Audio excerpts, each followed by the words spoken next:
Perkenalkan, nama saya Mira Samira M dengan NIM Gen 01123137 dari kelas reguler B dengan kelompok 6 dengan kakak asisten pembimbing yaitu kakak Muhammad Yusuf Rehan.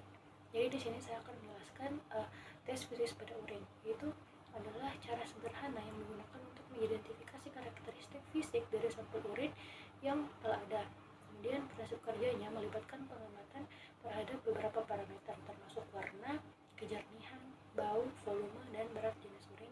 Yang pertama ada warna. Itu pada tes ini melihat warna urin yang dapat mengindikasikan suatu masalah yang ada pada urin seperti dehidrasi, yaitu warna urinnya lebih pekat, atau masalah hati, yaitu warna urinnya lebih gelap.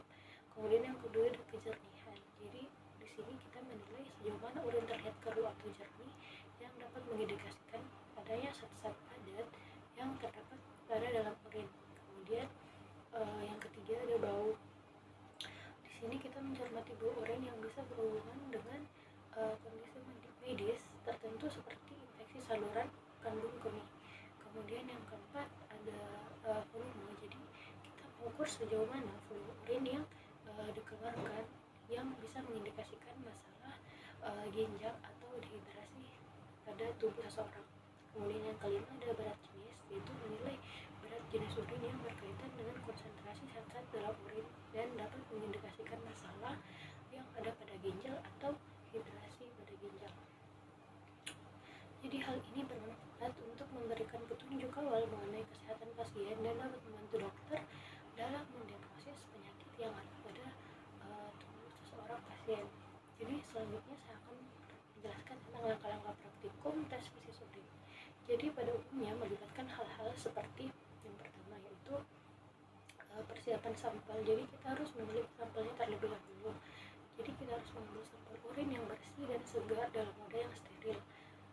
Kemudian yang kedua mengobservasi warna. Jadi memperhatikan warna urin, digunakan skala warna standar jika perlu untuk memandikan warnanya. Kemudian yang ketiga ada kejernihan. Periksalah sejauh mana urin terlihat keruh atau jernih.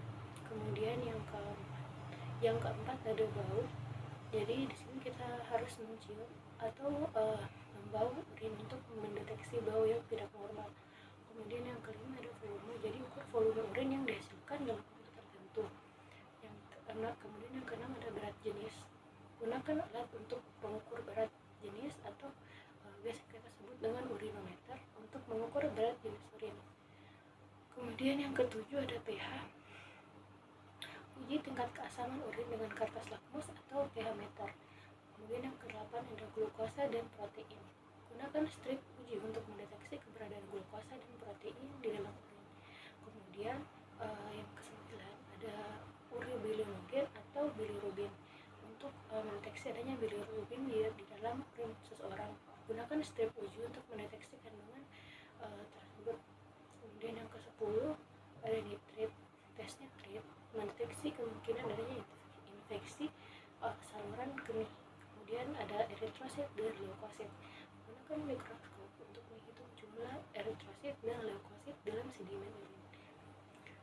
Selanjutnya ada yang ke-12 ada kristal dan silinder. Periksalah apakah ada kristal atau silinder dalam sedimen urin dengan bantuan mikroskop yang ada pada lab biokimia. Kemudian saya akan menjelaskan interpretasi pada tes spesies urin, yaitu mencakup yang pertama ada warna normal urin adalah warna kuning muda hingga kuning tua. Urin yang gelap mungkin menunjukkan adanya dehidrasi atau masalah pada hati seseorang. Urin berwarna merah atau coklat bisa mengindikasikan masalah darah atau ginjal pada seseorang pasien. Kemudian yang kedua ada kejernihan. Jadi urin yang normal biasanya lebih jernih dan urin keruh dapat menandakan adanya zat padat atau infeksi pada urin. Kemudian yang ketiga ada bau. Bau urin yang tidak normal dapat mengindikasikan infeksi atau masalah metabolisme pada tubuh. Kemudian yang keempat ada volume urin dapat bervariasi, yaitu produksi urin yang sangat sedikit bisa menunjukkan adanya dehidrasi atau kurang cairan pada tubuh, sedangkan produksi urin yang tinggi mungkin terkait dengan masalah ginjal atau diabetes pada seseorang. Kemudian yang kelima ada berat jenis.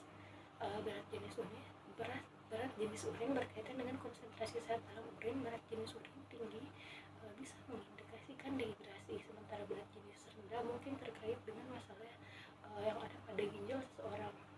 Jadi hasil yang tidak normal sebaiknya memerlukan penelitian yang lebih lanjut seperti tes laboratorium